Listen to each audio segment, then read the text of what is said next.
Good evening, everybody. My name is Jessica Talbot, and I'm here to talk a little about my father, to share some memories. We have heard some great people speaking tonight on the 10th anniversary of his death.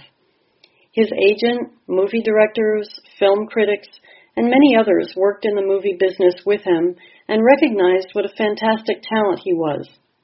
My mother will be speaking shortly, and I hope between us we can give you some flavor of what he was like, not on the stage or in front of a camera, but as a father, a husband, a family man, because that is what we most remember about him.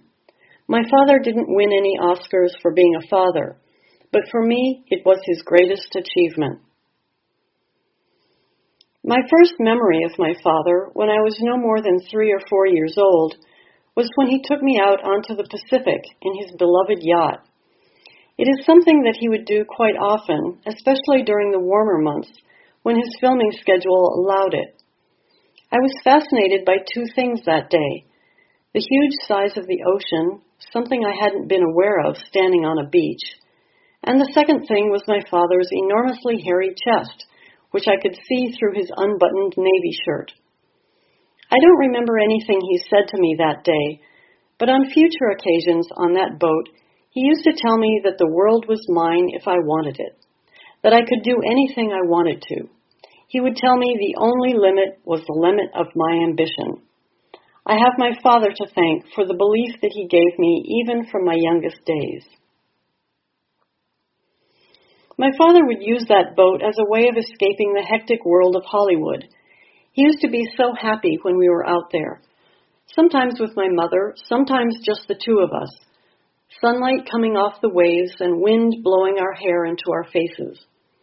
When I think of our father happy and relaxed, I think of him under the big sails of the boat, not at home where he would too often be busy with reading scripts or taking phone calls. Out on the ocean, there was none of that. Even today, I feel closer to my father when I'm at sea. It's a strange feeling. Another great love of my father, which very few people know about, was his painting.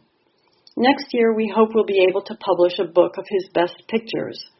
He had a real passion for the coastline north of Los Angeles and would happily sit on a sand dune for 3 or 4 hours, trying to get the little tufts of grass just right.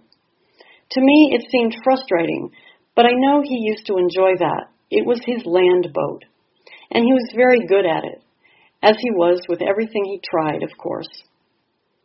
I remember once, I was maybe 5 or 6 years old, he told me, "Listen, Jessica, we have to wait for the light." I couldn't understand that because it was light, it wasn't dark.